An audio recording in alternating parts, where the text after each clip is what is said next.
Ayo kita bahas lagi perpuluhan.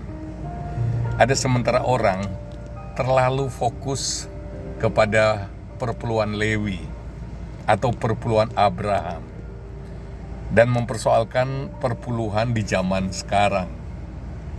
Saya nggak fokus kemanapun ke salah satu jenis perpuluhan di dalam perjanjian lama.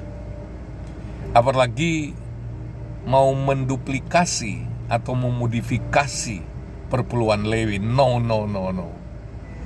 Tuhan saja nggak seperti itu.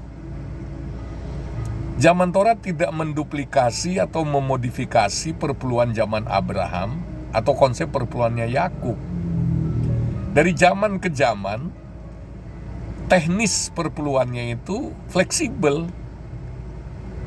Ketika Abraham mempraktekkan perpuluhan dari rampasan perang, itu adalah praktek perpuluhan yang juga sudah ada di zaman Mesopotamia, tetapi Mesopotamia tidak berimamkan Melkisedek.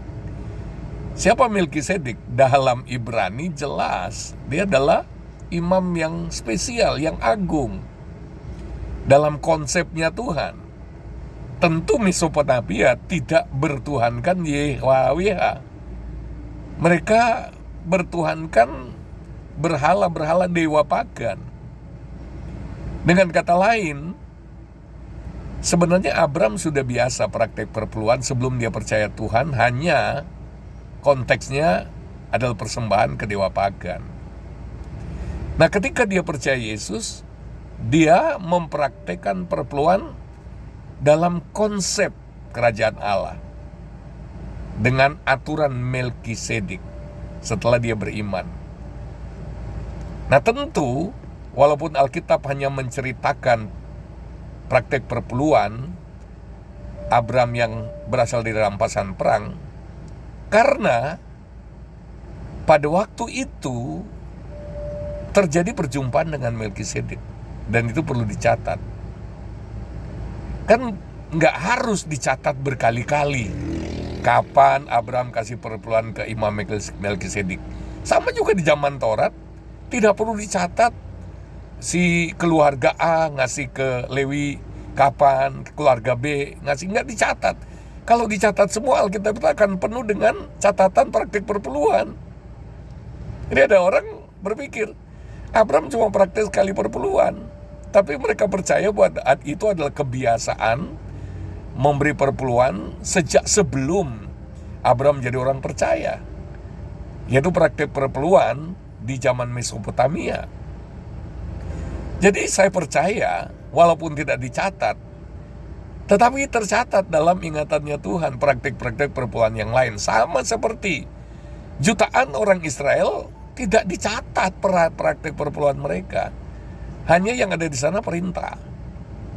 Nah, lalu kita tiru yang mana? Ya kita nggak tiru yang mana-mana. Kita cuma ambil 2 poin saja. Yang pertama, bahwa imam full-timer yang tidak bekerja apa-apa lagi, yang melayani umat, harus dipelihara hidupnya oleh orang-orang yang dilayaninya. Itu prinsip Alkitab. Sampai dalam perjanjian baru, wajib umat-umat, orang-orang percaya yang dilayani oleh para pelayan full-timer, wajib memelihara para pelayan itu, karena mereka nggak bekerja apa-apa lagi. Bagaimana kalau mereka bekerja apa-apa lagi untuk hidup? Ya pelayanan minimal terhambat atau terbengkalai, sama seperti orang Lewi di zaman Taurat. Ketika perpuluhan hak mereka tidak diberikan, Nehemia pasal 13 berkata, mereka kembali ke ladang-ladang mereka, sibuk dengan ladang-ladang mereka, mengerjakan ladang mereka, karena keluarga mereka perlu hidup.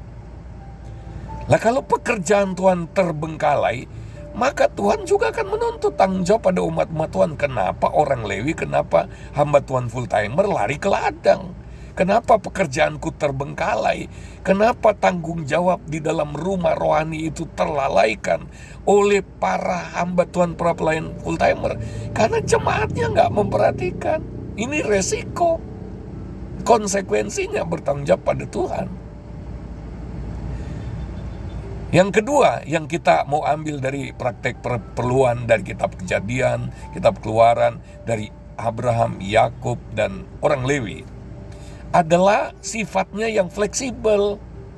Makanya kita tidak bisa mengcopy paste atau mengambil perpuluhan hak Lewi, beda. Tuhan sudah kasih contoh caranya memelihara para pelayan full timer dari tahun ke tahun. Fleksibel.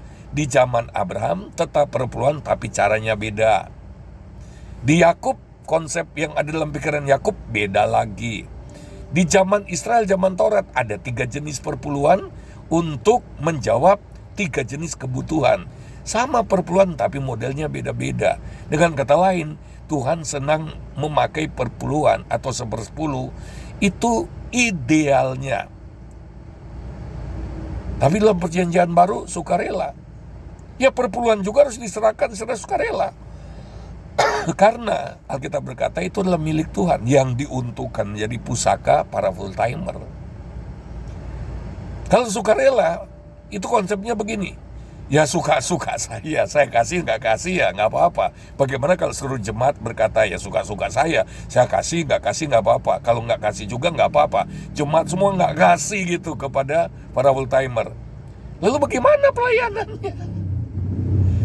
Dalam perjanjian baru dikatakan bahwa ketika seorang menggarap tanah atau memelihara lembu, dia menggarapnya dalam pengharapan dia akan memetik hasilnya. Dan Paulus berkata, tidak berlebihan kalau dia melayani secara rohani mendapat keuntungan secara duniawi dari jemaat Korintus. Itu prinsip Alkitab.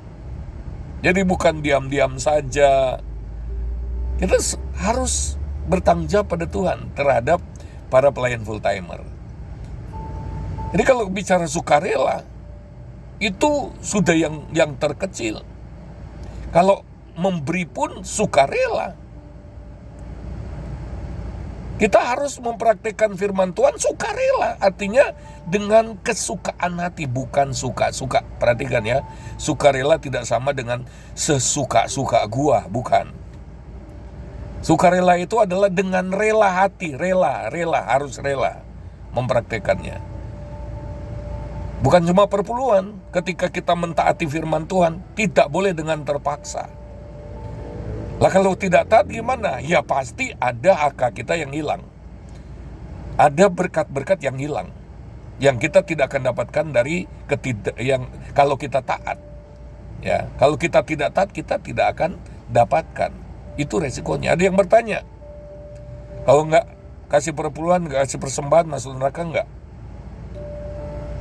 Sekarang saya balik bertanya, kalau kita tidak taati semua firman Tuhan, cukup percaya Yesus tapi nggak mau taat semua, masuk surga atau masuk neraka?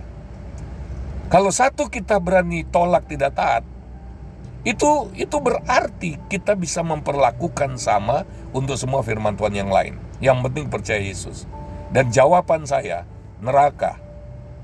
Karena apa? Iman yang benar ada bukti dalam perbuatan. Kalau kita sudah berani membangkang kepada Tuhan dalam satu hal, itu berarti hati kita memang pembangkang. Maka perspektif praktek persepuluhan harus dilihat secara objektif. Tidak hanya berdasarkan hukum Taurat, bahkan tidak berdasarkan perpuluhan zaman Abraham atau Yakub. Tetapi esensi perpuluhan yang wajib tidak pernah berubah. Semua pelayan full timer harus dihidupkan, harus dipelihara oleh orang-orang yang dilayaninya. Yang kedua, perpuluhan bisa dipraktekkan secara fleksibel di sepanjang zaman dengan cara-cara yang berbeda. Tidak perlu memodifikasi perpuluhan Lewi, perpuluhan Abraham, tidak perlu. Kita bisa menggunakan perpuluhan seperti yang contohkan Alkitab dengan berbeda-beda bentuk di zaman kita, menyesuaikan dengan sistem dan kebutuhan di zaman sekarang. Tuhan memberkati. Saya Pendeta James Semuanya mengucapkan tetap semangat dalam melayani Tuhan. Haleluya, amin.